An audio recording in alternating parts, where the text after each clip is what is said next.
कहानी की शुरुआत होती है मैक्स नाम के एक लड़के से जो एक बच्ची एनी के साथ खेल रहा होता है। एनी और मैक्स बचपन से ही बहुत अच्छे दोस्त थे और दोनों एक दूसरे को बहुत पसंद भी करते थे। दोनों रिच फैमिलीज से थे, इसलिए उनके रिश्ते को लेकर किसी को कोई आपत्ति नहीं थी।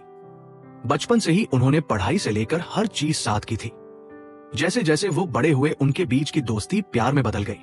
उनकी जिंदगी बहुत अच्छी चल रही थी। लेकिन एक रात जब बाहर तेज बारिश हो रही थी, मैक्स और एनी के साथ कुछ ऐसा हुआ जिसने सब कुछ बदल दिया। उस रात मैक्स और एनी अपने एक दोस्त की बर्थडे पार्टी में जा रहे थे, लेकिन रास्ते में मैक्स ने ड्रिंक्स कर ली थी और कुछ देर बाद उसने कार का कंट्रोल खो दिया। गाड़ी सीधा जाकर एक पेड़ से टकराई और भयानक एक्सीडेंट हो गया। इस हादसे में मैक्स किसी तरह बच गया, लेकिन एनी की मौत हो गई। इस घटना के बाद मैक्स को 3 साल की जेल हो गई। उसे ऐसी जेल में भेजा गया जहां कमजोर कैदियों पर बहुत जुल्म किए जाते थे। लेकिन मैक्स क्योंकि रिच बैकग्राउंड से था, वो ऐसे माहौल का आदी नहीं था, इसलिए शुरुआत में उसे काफी मुश्किलें झेलनी पड़ी। खुद को बचाने के लिए मैक्स ने वहां के हर कैदी को पैसे देकर अपने पक्ष में कर लिया ताकि कोई उसे टॉर्चर ना करे। लेकिन धीरे धीरे मैक्स को एहसास हुआ कि उसकी लग्जरियस लाइफस्टाइल ही उसकी जिंदगी की सबसे बड़ी गलती थी, क्योंकि पैसों की वजह से उसने कभी कुछ खुद नहीं किया था। हर चीज पैसों से करवाई थी, यानी बिना पैसे के उसकी जिंदगी की कोई पहचान ही नहीं थी। यह बात समझ आने के बाद मैक्स ने वहां के कैदियों को पैसे देना बंद कर दिया, और जैसे ही ऐसा हुआ, धीरे धीरे वहां के कैदी उसके खिलाफ हो गए। अब वह भी मैक्स पर वैसे ही टॉर्चर करने लगे जैसे बाकी कैदियों पर करते थे। वक्त बीतने के साथ ये जुल्म इतना बढ़ गया कि एक दिन उन्होंने मैक्स को वॉशिंग मशीन के अंदर बंद कर दिया। काफी देर बाद जब उसे बाहर निकाला गया तो मैक्स को लगा कि शायद आज वह मर जाएगा। लेकिन अगले ही पल उसे एहसास हुआ कि इतने टॉर्चर के बाद भी उसे कोई पेन महसूस नहीं हो रहा था। यहाँ रहते रहते जैसे उसके अंदर की सारी फीलिंग्स खत्म हो गई थी। अब उसके शरीर ने दर्द सहना सीख लिया था। ये समझकर मैक्स बहुत खुश हुआ। उसे एहसास हुआ कि अगर उसे सच में रियल लाइफ में सरवाइव करना है तो उसे एक डरे हुए इंसान की तरह नहीं, बल्कि एक सच्चे बहादुर आदमी की तरह जीना होगा। ये सोचते सोचते मैक्स ने खुद को तैयार करना शुरू कर दिया ताकि अब कोई भी कैदी उसकी तरफ हाथ उठाने की हिम्मत ना करे। वो हर दिन ट्रेनिंग करने लगा और कुछ ही समय में मैक्स बेहद पावरफुल बन गया। धीरे धीरे मैक्स की फाइटिंग स्किल्स भी काफी बेहतर हो गई। अब वह जेल के अंदर होने वाले फाइटिंग मैचेस में हिस्सा लेने लगा। वक्त के साथ उसकी स्किल्स इतनी शानदार हो गई कि कोई भी उसके सामने लड़ने की हिम्मत नहीं करता था। इसी तरह देखते ही देखते 3 साल बीत गए। अब मैक्स जेल के अंदर बहुत फेमस हो चुका था। सब उसे जेल का सबसे बेहतरीन फाइटर मानते थे, और क्योंकि अब उसके जेल में आने के 3 साल पूरे हो चुके थे, इसलिए उसकी सजा भी पूरी तरह खत्म हो गई थी। और आज का दिन था जब मैक्स को जेल से रिहा किया जाना था, इसलिए वहां सबने बहुत खुशी से सेलिब्रेट किया और मैक्स को विदाई दी। मैक्स मुस्कुराते हुए जेल के बाहर आया, जहां उसका फादर जेम्स उसका इंतजार कर रहा था। लेकिन जेम्स ने वहीं उसे कहा कि हम अभी अपने घर नहीं लौटेंगे, हमें एक स्पेशल जगह पर जाना होगा। उसने बताया कि इन 3 सालों में दुनिया बहुत बदल चुकी है। कई जगहों पर न्यूक्लियर वॉर शुरू हो गए हैं, और खबर है कि जल्द ही पूरी दुनिया में न्यूक्लियर वॉर छिड़ जाएगा, जिससे धरती पूरी तरह तबाह हो सकती है। साधारण लोगों को इस बारे में कुछ भी पता नहीं था, लेकिन जेम्स बहुत अमीर इंसान था, इसलिए उसके पास देश की सारी गुप्त खबरें रहती थी। फिलहाल सिर्फ रिच लोग ही यह जानते थे कि कुछ ही दिनों में पूरी दुनिया तबाह होने वाली है। इसी वजह से सारे अमीर लोग मिलकर धरती के नीचे एक बड़ा बंकर बना चुके थे, जहां वो अपने परिवारों के साथ रहने जा रहे थे।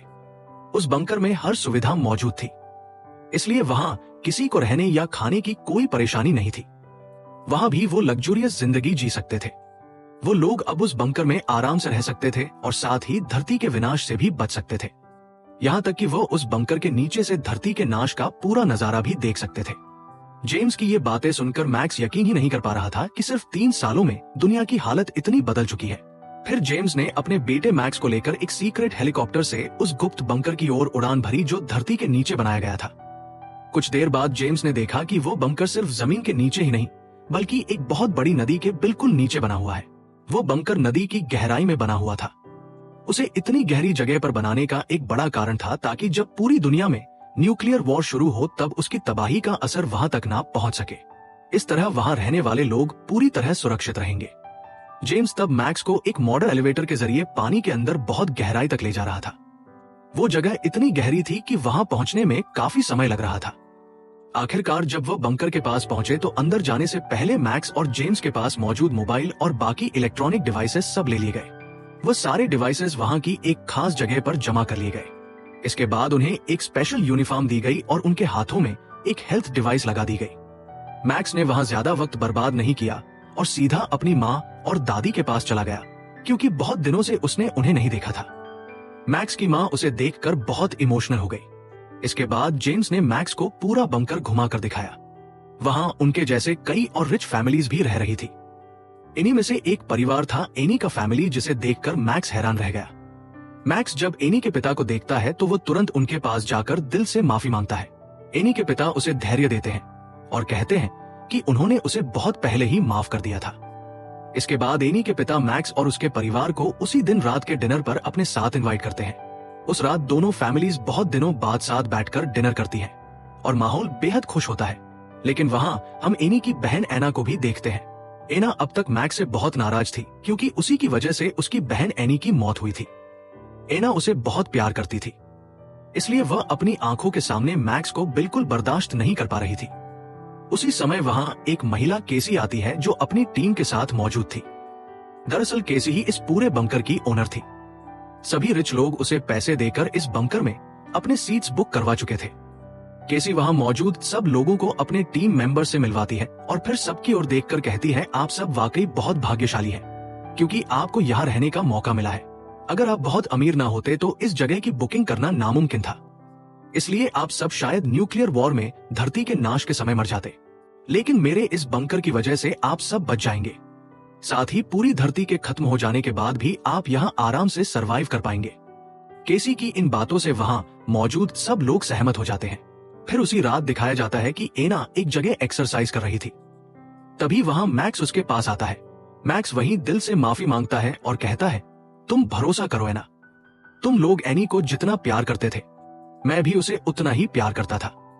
हम बचपन से साथ बड़े हुए, बड़े होकर एक दूसरे से प्यार किया, तो क्या मैं कभी जानबूझकर चाहूंगा कि मेरी पसंदीदा इंसान मेरी जिंदगी से चली जाए?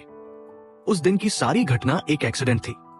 फिर भी मैं तुमसे दिल से माफी मांग रहा हूं, क्योंकि मेरी वजह से तुमने अपनी बहन को खो दिया। लेकिन क्या तुम मुझे माफ नहीं कर सकती? फिर मैक्स आगे कहता है, मेरे पास तुम्हारी बहन की आखिरी याद है। ये कहते हुए वह एना को एनी का फोन देता है, जो एक्सीडेंट के बाद से मैक्स के पास ही था। एना वो फोन लेते हुए कुछ नहीं कहती, बस अपनी बहन को याद करके चुप हो जाती है। एना एनी का फोन लेकर अपने रूम में चली जाती है। वो अपनी बहन का फोन खोलकर चेक करने लगती है, जहां एनी और मैक्स के कुछ सुंदर पल के वीडियोस थे। एना वही वीडियोस देख रही होती है। तभी अचानक पूरे बंकर में वाइब्रेशन शुरू हो जाता है। पूरा बंकर जोर से हिलने लगता है और साथ ही इलेक्ट्रिसिटी में भी प्रॉब्लम आने लगती है। सब लोग घबराकर बाहर की ओर दौड़ पड़ते हैं।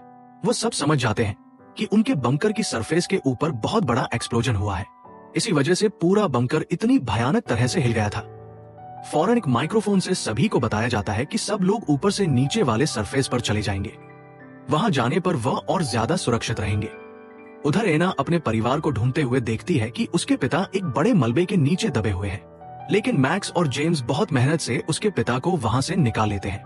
किसी तरह सब लोग वहां से निकलकर सीधे नीचे वाले फ्लोर पर पहुंच जाते हैं। वो जगह ही असली सेफ जोन थी। वहां बहुत सारे मॉनिटर्स लगे हुए थे, जिनसे बाहर की सिचुएशन के बारे में पता चल सकता था। सबके सेफ जोन में पहुंचने के बाद केसी सबके सामने आती है। वो सबको देखकर कहती है, सबसे पहले परमाणु युद्ध की खबर हमारी एजेंसी नहीं दी थी और हमारी जानकारी पूरी तरह सही निकली है। दुनिया में परमाणु युद्ध शुरू हो चुका है, लेकिन हमारे इस बंकर की वजह से आप सब अभी भी सुरक्षित हैं। केसी इसके बाद वीडियो फुटेज दिखाने लगती है। केसी मॉनिटर्स के जरिए सबको बाहर की स्थिति दिखा रही होती है, कैसे बाहर की दुनिया धीरे धीरे तबाह हो रही है। वहां मौजूद सभी लोग लगभग पूरा एक दिन सेफ जोन के अंदर ही गुजार देते हैं। फिर जब हालात कुछ शांत हो जाते हैं, यानी चारों तरफ के एक्सप्लोजन्स रुक जाते हैं, तब केसी अपनी एक स्पेशल टीम को बुलाती है। वह उन्हें स्पेशल सूट पहनाकर बाहर की दुनिया में भेज देती है, ताकि वह जाकर देख सके कि वहां की स्थिति अब कैसी है और जो कुछ भी वह देखेंगे उसे यहाँ सबको दिखाया जा सके। वहां फुटेज में दिखता है वाकई में पूरी दुनिया तबाह हो चुकी थी। चारों ओर सिर्फ धूल ही धूल दिख रही थी। परमाणु बम की टॉक्सिक रेडिएशन चारों तरफ फैल चुकी थी। अगर कोई बिना सही प्रोटेक्शन के बाहर जाएगा तो उसकी मौत पक्की है। अब कैमरे में दिखता है लकस नाम का एक मेंबर। वो अपनी स्पेशल टीम में था। वह एक कार का इंजन चेक कर रहा था। तभी उसने एक लोहे का टुकड़ा देखा। वो उसे हाथ से छू लेता है। फौरन उसके ग्लव्स पिघल जाते हैं और उसका हाथ बुरी तरह जल जाता है। इससे वहां का माहौल और भी खतरनाक लगने लगता है। लकस दर्द से पागलों की तरह इधर उधर भागने लगता है। मतलब रेडिएशन की मात्रा वहां इतनी ज्यादा थी कि लोहा तक आग की तरह गर्म हो गया था। लकस की हालत देखकर बाकी टीम मेंबर्स उसे जल्दी से लेकर बंकर के अंदर आ जाते हैं। अब सब लोग इसी बात को लेकर आपस में चर्चा करने लगते हैं, क्योंकि बाहर की दुनिया में बहुत खतरनाक रेडिएशन फैल चुका है। अब चाहे भी तो कोई बाहर नहीं जा सकता, लेकिन बंकर के अंदर भी क्या जिंदगी भर रहना मुमकिन है? कोई नहीं सोच पा रहा था कि उन्हें वहां कितने महीने या शायद कितने साल तक रहना पड़ेगा। सबको अब बंकर के नीचे ही रहना था। ये सोच सचकर सब बहुत अपसेट थे। उधर केसी, जो यहाँ की ओनर थी, वो अपने लोगों के साथ लकस की हालत देखने के बहाने बाहर निकलती है, लेकिन असल में वह एक अलग जगह पर पहुंचती है, जहां वह और उसकी टीम खुशी से जश्न मना रहे होते हैं। यही कहानी का सबसे बड़ा ट्विस्ट सामने आता है। असल में ये सब कुछ केसी और उसकी टीम का प्लान था। उन्होंने शहर के अमीर लोगों से पैसा ठगने के लिए यह पूरा मास्टर प्लान बनाया था। केसी और उसकी टीम चाहती थी कि वो इन अमीर लोगों को जिंदगी भर के लिए बंकर में बंद रखे, ताकि बाहर की दुनिया में जो उनकी प्रॉपर्टीज हैं, उन सब पर वो कब्जा कर सके, क्योंकि बंकर में आने से पहले ही उन्होंने हर एक से कुछ जरूरी पेपर्स पर साइन करवाए थे। केसी ये अच्छी तरह जानती थी कि इतने अमीर लोगों को बेवकूफ बनाना आसान नहीं होगा, इसलिए उसने अपनी पूरी टीम के साथ मिलकर एक जबरदस्त प्लान बनाया। सबसे पहले उन्होंने शहर के अमीर लोगों के बीच एक झूठी खबर फैलाई कि कुछ ही दिनों में दुनिया तबाह होने वाली है। फिर उन्होंने ये बंकर बनाया और उसके अंदर वो वहां कई सिमुलेशन सिस्टम्स बना लेते हैं। साथ ही उन्होंने बंकर की सरफेस पर खुद ही बॉम्ब सेट कर रखे थे, ताकि वो उन बॉम्ब्स को ब्लास्ट करवाकर बंकर में दहशत पैदा कर सके। लेकिन यह विस्फोट ऐसे तरीके से किया गया था कि किसी को ज्यादा नुकसान ना हो। जो वीडियोस उन्होंने लोगों को दिखाई थी, वो असल में एडवांस आइस सिस्टम से बनाए गए थे, और उनके इन सारे प्लान्स में वो कामयाब भी हो जाते हैं, क्योंकि अब सब लोग उनकी बात मानकर बंकर में ही रहना चाहते हैं। अब दूसरी तरफ हम एना को देखते हैं। एना जब बंकर के एक टॉयलेट में होती है, तभी उसे पास वाले कमरे से एक अजीब सी आवाज सुनाई देती है। उसे लगता है जैसे कोई वहां गिर गया हो। एना जल्दी से बाहर निकलती है और पास वाले कमरे का दरवाजा जोर से धक्का देकर खोल देती है। अंदर जाकर वह देखती है एक लड़की खुद को खत्म करने की कोशिश कर रही है। एना ये देखकर बुरी तरह डर जाती है। वो भागकर उस लड़की को पकड़ लेती है और उसके गले में बंधी रस्सी काट देती है। किसी तरह वो उसकी जान बचा लेती है। असल में बंकर में जितने भी लोग थे, वो सब अंदर ही अंदर बहुत परेशान थे। ये सब लोग अमीर थे, लेकिन अब दुनिया के तबाह हो जाने के बाद उनका सब कुछ खत्म हो चुका है। उनके घर, गाड़ियां, पैसा, कुछ भी नहीं बचा। पहले बाहर की दुनिया में जिन पावर्स के साथ वह जीते थे, अब चाहकर भी वो कुछ नहीं कर सकते। वो अब बिल्कुल खाली हाथ हो गए थे। यही वजह थी कि यह लड़की यह सब सह नहीं पाई और खुद को खत्म करने की कोशिश कर रही थी। लेकिन सिर्फ वही नहीं, यहाँ के लगभग सभी लोग इस माहौल के साथ खुद को ढाल नहीं पा रहे थे। सब बहुत डिप्रेस्ड हो गए थे। अब सरफेस लगभग ठीक हो चुका था, इसलिए केसी सबको कहती है कि अब किसी को चिंता करने की जरूरत नहीं है। वह सब बंकर में आराम से सरवाइव कर सकते हैं। इसके बाद केसी अपनी टीम से मिलने जाती है। वहां लूकास अपने टीम मेंबर्स के साथ होता है, जो उसे मेकअप करवा रहे थे, ताकि बाकी लोगों को दिखाया जा सके कि बाहर जाने के बाद लकस के साथ क्या हुआ। उधर हम जेम्स और उसकी वाइफ को देखते हैं। दोनों के बीच अब झगड़ा शुरू हो गया था। असल में जेम्स एक बहुत अमीर बिजनेसमैन था और वो हमेशा अपनी मर्जी से ही जीता था। यहाँ तक कि बाहर कई लड़कियों के साथ उसका अफेयर भी था। जेम्स की वाइफ सब कुछ जानती थी। वह जानती थी कि उसका हस्बैंड कई लड़कियों के साथ अफेयर में था। फिर भी उसने उसे कभी नहीं छोड़ा, क्योंकि उसे उसके पैसे की बहुत जरूरत थी। उसी पैसे के लिए वह इतने सालों तक उसके साथ रही, लेकिन अब तो सब कुछ खत्म हो चुका था। जेम्स के पास ना पैसा था ना पावर। अब उसकी वाइफ के लिए भी उसकी कोई कीमत नहीं रह गई थी। वो जेम्स से साफ साफ कहती है, तुम इतने सालों में जिन जिन औरतों के साथ रहे, मैं उन सब के बारे में जानती थी। सब कुछ जानते हुए भी मैंने कभी कुछ नहीं कहा, चुपचाप तुम्हारे साथ रही। जानते हो क्यों? सिर्फ तुम्हारे पैसे के लिए मुझे पैसों की बहुत जरूरत थी। लेकिन अब तुम्हारे पास कुछ भी नहीं है, ना पैसा ना औरतें। अब मुझे तुम्हारी कोई जरूरत नहीं है। मैं अब अपनी मर्जी से जीऊंगी, इसलिए मेरी जिंदगी में तुम रुकावट मत बनो।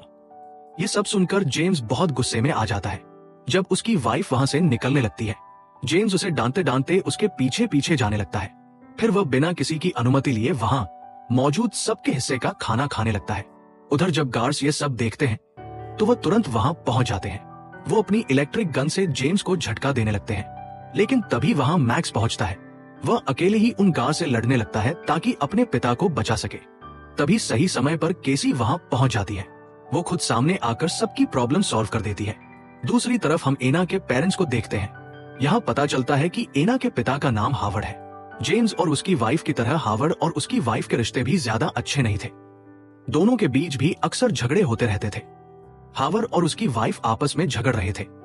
असल में हावर्ड की वाइफ एक बहुत गरीब परिवार से थी और उम्र में हावर्ड से काफी छोटी थी, लेकिन उसने हावर्ड की दौलत और पावर देखकर उससे शादी कर ली थी। कई साल साथ रहने के बाद भी वह उसे दिल से कभी प्यार नहीं कर पाई। उधर हम मिली नाम की एक लड़की को देखते हैं। उसके पास कुछ गार्ड्स आते हैं। वह मिली से कहते हैं कि उन्हें पता चला है उसका ब्लड ग्रुप AB नेगेटिव है, इसलिए अब उन्हें उसकी बहुत जरूरत है। लोकस बहुत बीमार था। रेडिएशन की वजह से उसका शरीर बुरी तरह जल गया था, इसलिए अब मिली ही उसकी मदद कर सकती थी। असल में केसी के लोग मिली और बाकी सभी को बताते हैं कि रेडिएशन की वजह से लकस का आधा खून खराब हो चुका है और उसे बचाने के लिए AB नेगेटिव ब्लड की जरूरत है। इसलिए वह मिली समेत 2 और लोगों को लेकर एक जगह पहुंचते हैं। फिर उन्हें लकस के पास ले जाया जाता है। लकस को पहले से मेकअप करा के बिल्कुल रेडी किया गया था। यहाँ तक कि उन तीनों को वहां लाना भी केसी और उसकी टीम की योजना का हिस्सा था। ये पूरा प्लान इसलिए बनाया गया था ताकि सब लोग अपनी आंखों से लकस की हालत देख सके और जाकर बाकी लोगों को ये बात बताए, जिससे सब डर जाएं और कोई भी बाहर जाने की कोशिश ना करे। मिली जब वहां लकस को देखने आती है तो उसे सच में लगता है कि उसकी हालत बहुत खराब है। थोड़ी देर बाद लकस वहीं मरने का नाटक करता है। सबको बता दिया जाता है कि लकस मर गया है। लकस की ऐसी हालत देखकर मिली बहुत इमोशनल हो जाती है।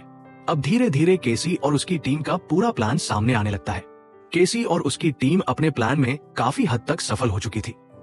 उसकी टीम में जैक नाम का एक लड़का भी था जो असल में केसी का अपना भाई था। जैक बहुत बीमार रहता था, इसलिए केसी हमेशा उसे अपने पास रखती थी। अब केसी अपनी टीम से कहती है अब समय आ गया है हमारे प्लान के अगले स्टेप पर जाने का। वो सबको बताने लगती है कि उसने हावर्ड के बारे में सारी जानकारी कैसे जुटाई। असल में हावर्ड जिस परिवार में पैदा हुआ था वो पहले से ही बहुत अमीर फैमिली थी।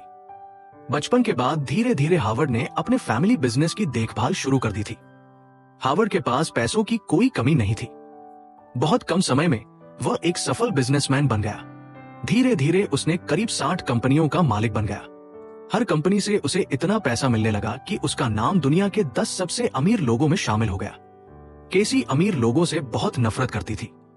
वो बचपन से देखती आई थी कि अमीर लोग गरीबों पर कैसे जुल्म करते हैं। इसीलिए उसने खुद की एक टीम बनाई जिसमें ज्यादातर गरीब घरों के लोग थे, क्योंकि वही लोग उसकी सोच को समझ सकते थे और उसके साथ ईमानदारी से काम कर सकते थे। केसी और उसकी टीम का प्लान साफ था।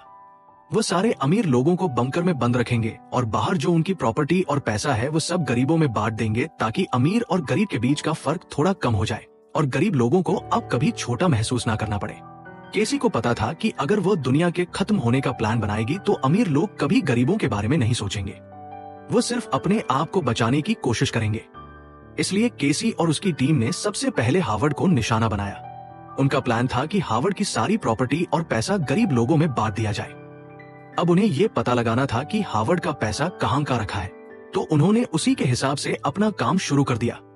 केसी सबको बुलाकर कहती है दुनिया अब पूरी तरह खत्म हो चुकी है। हमारे पास अब बहुत कम खाना और पानी बचा है, लेकिन कल रात जेम्स ने बिना किसी की अनुमति के सबके हिस्से का खाना खुद ही खा लिया। इसलिए अब से सबको थोड़ा थोड़ा खाना मिलेगा, वरना बहुत जल्दी हमारा सारा स्टॉक खत्म हो जाएगा। असल में केसी ये बातें इसलिए कह रही थी ताकि सब लोग सिचुएशन को और ज्यादा सीरियस समझे। वह चाहती थी कि सबको सच में लगे कि दुनिया तबाह हो चुकी है और अब उन्हें अपने खाने पानी को लेकर बहुत सावधानी से जीना होगा। अब वो सबके सामने मैक्स पर चिल्लाने लगती है। वो उसे गालियां देती है क्योंकि मैक्स ने पिछली रात गार्ड्स पर हाथ उठाया था। उसने गार्ड्स को मारकर उनसे एक शॉटगन छीन ली थी जिसे इलेक्ट्रिक शॉक दिया जा सकता था। केसी गुस्से में मैक्स से कहती है वो गन तुरंत वापस कर दो। फिर सीन बदलता है। हम केसी और उसकी टीम को देखते हैं जो सबको कैद करने से पहले प्लान बना रहे थे। उनका प्लान ऐसा बनाया गया था कि जब इन अमीर लोगों को यहाँ लाया जाए तो उनके गायब होने के बाद भी किसी को इस बात का शक न हो। असल में बंकर में बंद करने से पहले केसी और उसकी टीम ने हर व्यक्ति का एक एक आई क्लोन तैयार कर लिया था, वो भी बहुत एडवांस टेक्नोलॉजी से। जब ये लोग बंकर में आए तो उनसे उनके मोबाइल फोन्स और बाकी डिवाइसेस ले लिए गए। असल में वही मोबाइल्स उनका असली हथियार थे। क्योंकि उन्हीं फोन्स में सबके सोशल मीडिया अकाउंट्स मौजूद थे। अब केसी की टीम उन्हीं अकाउंट्स को इस्तेमाल करके बाहर की दुनिया में ये दिखा रही थी कि सब लोग अभी भी जिंदा हैं और नॉर्मल लाइफ जी रहे हैं। वो लोग लगातार हर किसी का एआई वीडियो बनाते रहे और वो वीडियो रोज सोशल मीडिया पर अपलोड किए जाते थे। लोगों को दिखाने के लिए कहा जाता था कि वह सब वेकेशन पर हैं, कि वह अपने परिवार के साथ अच्छा वक्त बिता रहे हैं। लोगों से कहा गया, जब तक हम खुद कांटेक्ट नहीं करते तब तक हमें परेशान मत करो। इस तरह बाहर के लोग उन्हें ढूंढना बंद कर देंगे और जितना ज्यादा ये बात फैलती उतना ही केसी का प्लान सफल होता गया। केसी और उसकी टीम के पास जो मोबाइल फोन्स थे वो सब लगातार एक्टिव रखे गए। उन अकाउंट से रोज नए फेक अपडेट और वीडियोस डाल दिए जाते थे। इस तरह बाहर की दुनिया को लगता रहा कि सब नॉर्मल है और केसी का पूरा झांसा कामयाब होता रहा। वो फोन्स हमेशा एक्टिव रखे गए थे। जब भी किसी फोन पर कॉल या मैसेज आता तो उनका एआई सिस्टम अपने आप रिप्लाई दे देता था। अगर कोई कॉल करता तो एआई सिस्टम उसी व्यक्ति की वॉइस कॉपी कर लेता था और उसकी आवाज में सामने वाले से बात करता था। इसी एआई सिस्टम की मदद से केसी अपना पूरा प्लान सफल बना रही थी। आज भी जब सबके फोन से सिस्टम से कनेक्टेड थे तभी हावर्ड के फोन पर स्टैन नाम के एक आदमी का कॉल आता है। स्टैन हावर्ड का बिजनेस पार्टनर था। वो लगभग हर दिन हावर्ड को फोन करता था। लेकिन आज स्टैन हावर्ड पर बहुत गुस्सा था क्योंकि हावर्ड के साथ उसका एक बहुत इंपॉर्टेंट डील चल रहा था। वो वीडियो फुटेज के जरिए हावर्ड से कहता है, तुम इतने जिम्मेदार कैसे नहीं हो सकते? तुम जानते हो हमारी ये डील कितनी इंपॉर्टेंट है। तुम तुरंत मुझसे मिलो, वरना चाहे तुम पृथ्वी के किसी भी कोने में हो, मैं तुम्हें ढूंढकर निकाल ही लूंगा। स्टैन की ये बातें सुनते ही केसी और उसकी टीम थोड़े चिंतित हो जाते हैं क्योंकि उन्हें समझ नहीं आ रहा था कि इस बार स्टैन को कैसे हैंडल किया जाए। अब हम बंकर के सभी लोगों को देखते हैं। वो सब अंदर से टूट चुके थे क्योंकि किसी की जिंदगी अब ठीक से नहीं चल रही थी। सबको ये बात पता चल चुकी थी कि दुनिया के खत्म हो जाने के बाद उनका सारा धन संपत्ति भी खत्म हो गया है। अब वो सब खाली हाथ है। यहाँ हर फैमिली के लोग आपस में झगड़ने लगे थे। उनके रिश्ते धीरे धीरे टूटने लगे थे क्योंकि ज्यादातर रिश्ते सिर्फ पैसे के लिए बने थे। अब हालात इतने बिगड़ चुके थे कि कुछ वाइफ्स अपने हस्बैंड्स को छोड़ रही थी और कुछ हस्बैंड्स भी अपनी वाइफ से दूर जा रहे थे। यहाँ तक कि बच्चे भी अब अपने माँ बाप की कदर नहीं कर रहे थे। अब हर किसी का असली चेहरा सामने आने लगा था। कई अमीर लोगों को यह एहसास हुआ कि अब तक लोग सिर्फ उनके पैसों के लिए ही उनके साथ थे। उन्हें जो इज्जत और सम्मान मिला वह सब सिर्फ पैसे की वजह से था। असल में उनके पास अपनी कोई सच्ची पहचान नहीं थी। उधर इसी बीच केसी की टीम ने हावर्ड का आई मॉडल तैयार कर लिया था, जिसकी मदद से वह स्टैन से सीधे हावर्ड की आवाज में बात करवा सकते थे। यानी अब हावर्ड की जगह एआई ही बात करेगा। तो वो लोग अपना सिस्टम चालू करते हैं और स्टैन को वीडियो कॉल करते हैं। फिर हावर्ड का एआई मॉडल एक्टिवेट कर दिया जाता है। इसके बाद वह एआई मॉडल स्टैन से बात करना शुरू करता है। अब केसी की टीम एआई के जरिए स्टैन से बातचीत करती है और उन्हें पता चलता है कि कुछ महीने पहले स्टैन और हावर्ड ने एक पार्टी में बहुत बड़ा प्लान बनाया था। दोनों ने तय किया था कि उनके पास जितना भी ब्लैक मनी है उसे इस्तेमाल करके वह एक बहुत बड़ी कंपनी खोलेंगे और उनका वह प्लान पूरी तरह तैयार भी हो चुका था। लेकिन तभी अचानक हावर्ड गायब हो गया। इसी वजह से स्टैन उसे बार बार फोन कर रहा था। केसी ने हावर्ड के एआई मॉडल के जरिए चालाकी से स्टैन से यह भी पता लगा लिया कि जिस ब्लैक मनी की बात वह कर रहे थे वो दरअसल कहाँ रखी है। उन्हें पता चलता है कि वह पैसा हावर्ड के घर के एक सीक्रेट जगह पर छुपा हुआ है जिसे एक पासवर्ड से खोला जा सकता है। लेकिन वह पासवर्ड सिर्फ असली हावर्ड को ही पता है। अब केसी अपनी पूरी टीम के साथ प्लान बनाती है कि किसी भी तरह उन्हें वो पासवर्ड पता लगाना ही होगा। अब उनका प्लान साफ था। वो अपनी बातों में फंसाकर हावर्ड से उसका सीक्रेट पासवर्ड निकलवाएंगे। फिर उसी पासवर्ड का इस्तेमाल करके हावर्ड और स्टैन के सारे ब्लैक मनी पर कब्जा कर लेंगे और उस पैसे को बांटकर गरीब लोगों में दे देंगे। इसके बाद केसी एक जगह अकेली बैठी होती है। थोड़ी उदास वो अपने बचपन की बातें सोच रही होती है। जब केसी सिर्फ 12 साल की थी, वो अपने भाई जैक के साथ एक स्कूल में पढ़ती थी। उस स्कूल के ज्यादातर बच्चे अमीर घरों के थे, लेकिन जब केसी अपने भाई जैक के साथ वहां जाती तो वो अमीर बच्चे हमेशा उन्हें चिढ़ाते थे, उन्हें छोटे लोग कहकर नीचा दिखाते थे। वह दोनों भाई बहन को हमेशा गरीब कहकर अपमानित करते थे।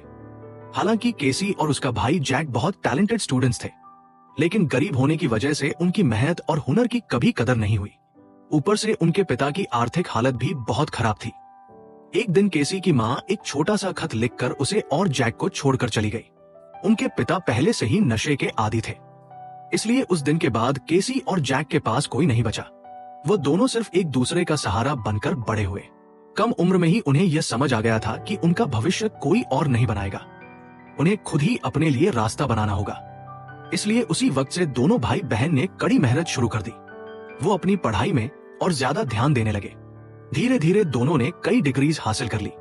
फिर एक समय आया जब दोनों ने मिलकर काफी रिसर्च की और अपना खुद का एआई आर्टिफिशियल इंटेलिजेंस सिस्टम बना लिया। तब उन्हें लगा कि अब वो अपनी जिंदगी में कुछ बड़ा कर पाएंगे। लेकिन बहुत जल्द उन्हें एहसास हुआ कि इस दुनिया में पैसे और पावर के बिना कुछ भी हासिल नहीं किया जा सकता।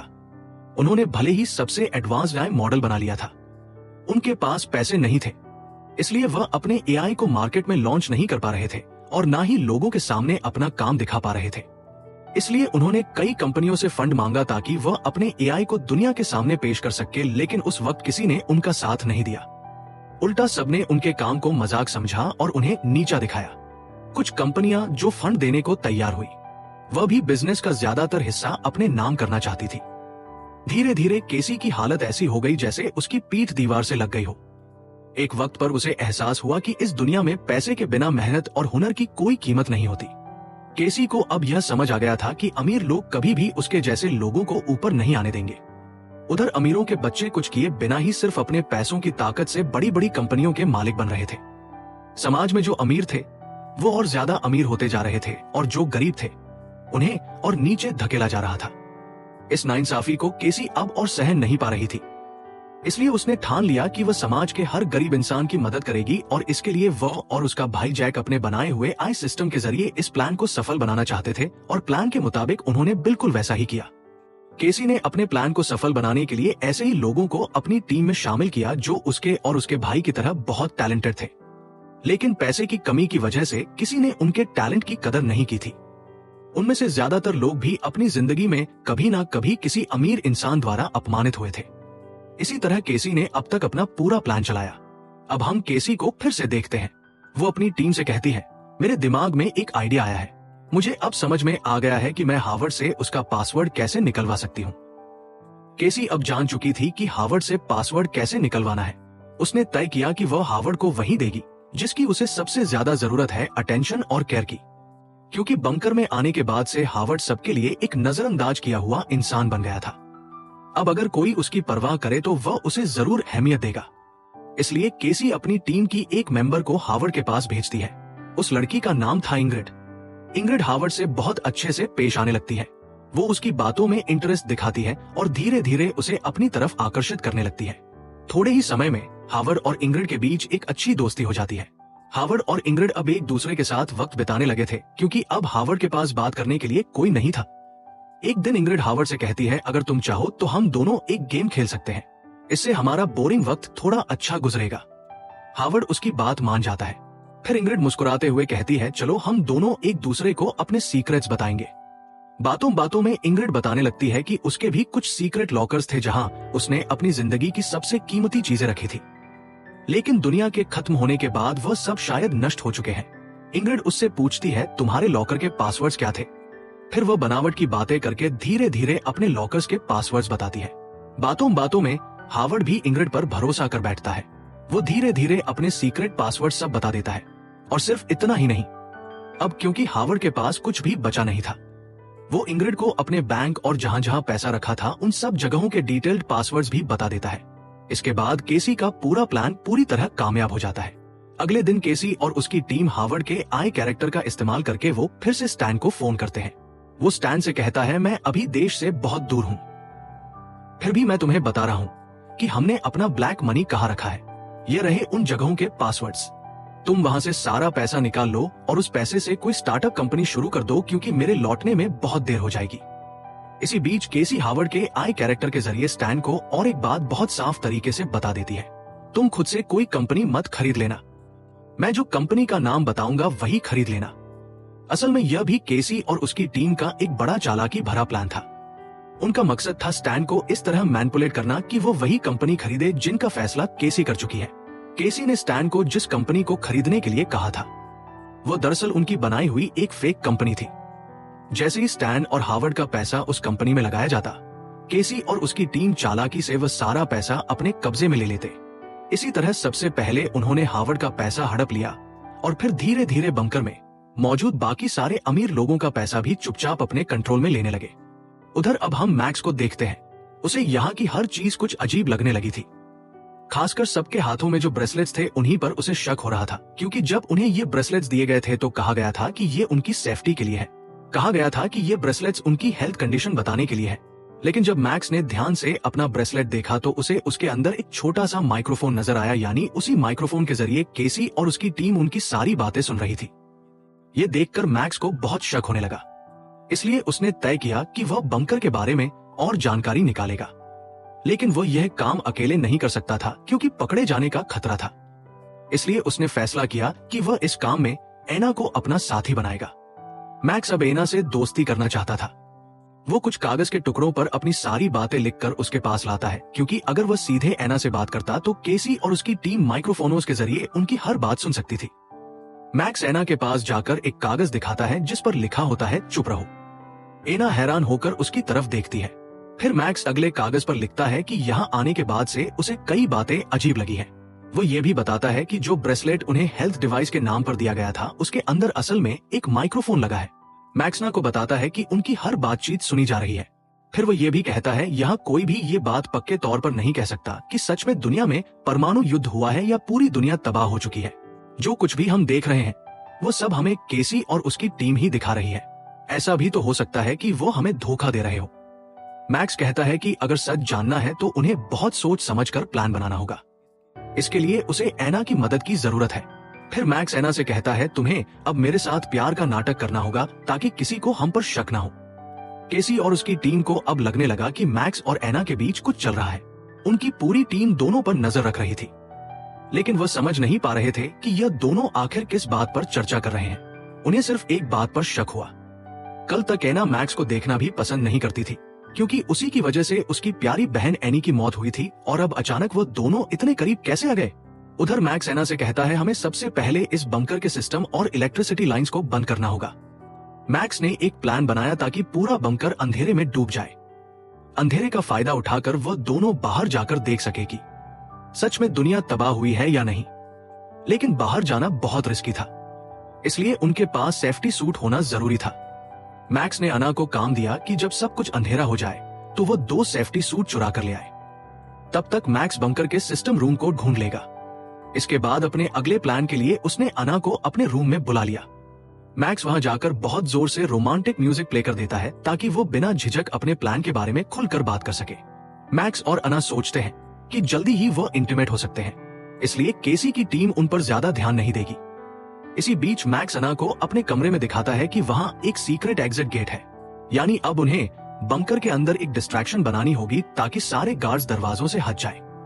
उनके पास एक आइडिया था। एना मैक्स से कहती है कि वह कभी केमिस्ट्री की स्टूडेंट थी। उसके पास अब कुछ केमिकल्स हैं जिनसे वो एक छोटी बम बना सकती है, और उस बम से शायद वो डिस्ट्रैक्शन बना पाएगी। दूसरी तरफ केसी हावर्ड के आई मॉडल ने स्टैन को कुछ कहा। स्टैन उसी बात पर सीधे बैंक जाकर उस कंपनी को देखने चला गया, लेकिन कंपनी देखकर उसे अच्छा महसूस नहीं हुआ। इसलिए उसने हावर्ड को वीडियो कॉल कर बताया कि कंपनी उसे ज्यादा पसंद नहीं आई। स्टैन की बात सुनकर केसी अपने प्लान के मुताबिक उस कंपनी में अपनी टीम मेंबर लूकस को भेजती है। वो लकस को हावर्ड से भी बड़ा इन्वेस्टर बनाकर पेश करती है। लकस वही व्यक्ति था जिसने पहले रेडिएशन से झुलसकर मरने का नाटक किया था। अब केसी लकस से कहती है कि स्टैन के सामने कंपनी की रेट और शेयर्स बढ़ा चढ़ाकर दिखाए, ताकि स्टैन सोचे कि कंपनी की कीमत बहुत ज्यादा है और लालच में आकर उसे खरीदना चाहेगा, क्योंकि बाद में उसे इस कंपनी से बहुत प्रॉफिट मिलने वाला है। अना अपनी प्लान पर काम करने लगती है। दूसरी तरफ मैक्स काफी खोजबीन के बाद बंकर का कंट्रोल रूम ढूंढ लेता है और वहां का सिस्टम बंद कर देता है। इससे तुरंत हावर्ड का मॉडल भी बंद हो जाता है और स्टैन के साथ उसकी वीडियो कॉल भी कट जाती है। अब स्टैन समझ नहीं पा रहा था कि उसे उस कंपनी को खरीदना चाहिए या नहीं। कुछ देर बाद मैक्स और आना अपने प्लान के मुताबिक सारे सिस्टम्स फिर से चालू कर देते हैं, क्योंकि उनका प्लान पूरा हो चुका था। सभी सिस्टम्स के दोबारा एक्टिवेट होते ही केसी हावर्ड के मॉडल के जरिए फिर से स्टैन से संपर्क करती है, क्योंकि तब तक स्टैन कंपनी खरीदे बिना वापस लौट रहा था। अब केसी हावर्ड के आई मॉडल के जरिए स्टैन से कहती है, तुम मुझ पर पूरा भरोसा कर सकते हो, जल्दी से कंपनी खरीद लो, मैं तो तुम्हारे साथ ही हूं। हावर्ड की बात सुनकर स्टैन आखिरकार कंपनी खरीदने का फैसला कर लेता है। उधर मैक्स और आना ने अपना बॉम्ब सेट कर लिया था। अब वह दोनों उसके फटने का इंतजार कर रहे थे, क्योंकि बॉम्ब फटते ही गार्ड्स का ध्यान भटक जाएगा और तभी उन्हें बाहर निकलने का मौका मिलेगा। वहां आना और मैक्स एक दूसरे के बहुत करीब थे। आना को देखकर मैक्स बहुत इमोशनल हो गया। मैक्स को आना में अपनी गर्लफ्रेंड एनी की झलक दिख रही थी। वो आना से कहता है, जानती हो आना, मैं तुम्हारी बहन एनी को अपनी जिंदगी से भी ज्यादा प्यार करता था और आज भी करता हूं। शायद चाहकर भी मैं उसे कभी नहीं भूल पाऊं। जब भी मैं तुम्हें देखता हूं मुझे एनी की याद आने लगती है। तुम्हारे अंदर मैं उसी को देखता हूं। तुम पास होती हो तो लगता है जैसे एनी मेरे पास ही है। मैक्स की ये बातें सुनकर एना समझ जाती है कि शायद मैक्स उसे अपने दिल की बात बताना चाहता है। हालांकि एना पहले ही मैक्स को माफ कर चुकी थी, लेकिन फिर भी एना अपने बहन के बॉयफ्रेंड के साथ किसी भी रिलेशनशिप में नहीं जा सकती थी। इसलिए उसने मैक्स को साफ साफ कह दिया कि अगर उसके मन में कुछ और है तो उसे अब भी वहीं खत्म कर दे। उधर केसी और उसकी टीम का ध्यान अब पूरी तरह स्टैंड पर था, इसलिए वह मैक्स और आना की तरफ ज्यादा ध्यान नहीं दे रहे थे। अब केसी स्टैंड को बैंकॉक में रोकने के लिए अपनी एक और साथी इंग्रिड का इस्तेमाल करती है। इसी इंग्रिड के जरिए उसने हार्वर्ड से उस कंपनी के सारे कोड डॉक्यूमेंट्स और डिटेल्स हासिल की थी। प्लान के मुताबिक इंग्रिड अब स्टैन से दोस्ती करके उसके करीब आने लगती है। इंग्रिड के माता पिता उसे छोड़कर विदेश जा रहे थे, जो दरअसल उनके प्लान का ही हिस्सा था। जब स्टैन को ये बात पता चलती है तो वह इंग्रिड की खूबसूरती से प्रभावित होकर कहता है कि वो उसका ख्याल रखेगा। स्टैन फिर इंग्रिड के साथ ड्रिंक्स लेकर पार्टी करने लगता है। प्लान के मुताबिक इंग्रिड अब स्टैन के बहुत करीब आ जाती है। वो स्टैन से कहती है कि जिस कंपनी को वो खरीदने जा रहा है वो बहुत अच्छी कंपनी है, इसलिए उसे देर नहीं करनी चाहिए। अगर वह देर करेगा तो कोई और उस कंपनी को खरीद सकता है। स्टैन यह सुनकर और देर नहीं करता और तुरंत पैसे ट्रांसफर करने की तैयारी करने लगता है। स्टैन जैसे ही पैसे भेजने वाला होता है, थोड़ी देर बाद दिखता है कि सारे पैसे केसी के अकाउंट में पहुंच गए हैं, यानी उनका प्लान पूरी तरह सक्सेसफुल हो गया था। लेकिन उसी वक्त हैना और मैक्स द्वारा सेट किया गया बॉम्ब अचानक ब्लास्ट हो जाता है। पूरा बंकर हड़कंप में आ जाता है। हर कोई डरकर अपनी जान बचाने के लिए इधर उधर भागने लगता है। यहाँ तक कि गार्ड्स भी अंदर चेक करने पहुंच जाते हैं। इस अफरा तफरी का फायदा उठाकर मैक्स और आना पीछे मौजूद सीक्रेट एग्जिट गेट से वहां से निकल जाते हैं। स्टैंड बहुत रिलैक्स था। कंपनी खरीदने के बाद वह अपने प्राइवेट जेट से घर लौट रहा था, लेकिन तभी उसकी नजर एक पोस्टर पर पड़ती है। उसमें इंग्रिड की मां की तस्वीर थी, जो असल में थाईलैंड की बहुत बड़ी एक्ट्रेस थी। स्टैन को याद आता है कि इंग्रिड ने उसे बताया था कि उसके माता पिता दोनों बिजनेसमैन हैं। अब स्टैन सब समझ जाता है। उसे एहसास होता है कि उसके साथ एक बड़ा स्कैम हुआ है। वह तुरंत इंग्रिड के सोशल मीडिया अकाउंट्स चेक करने लगता है, लेकिन अब इंग्रिड के सारे अकाउंट्स डिसेबल हो चुके स्टैन अब बिल्कुल भी समय बर्बाद नहीं करता और सीधा उसी कंपनी में पहुंच जाता है। लेकिन वहां पहुंचकर वह देखता है कि कंपनी में तो अब कोई भी नहीं है। ये सब देखकर स्टैन पूरी तरह हैरान रह जाता है। उसे समझ नहीं आता कि अब क्या करे।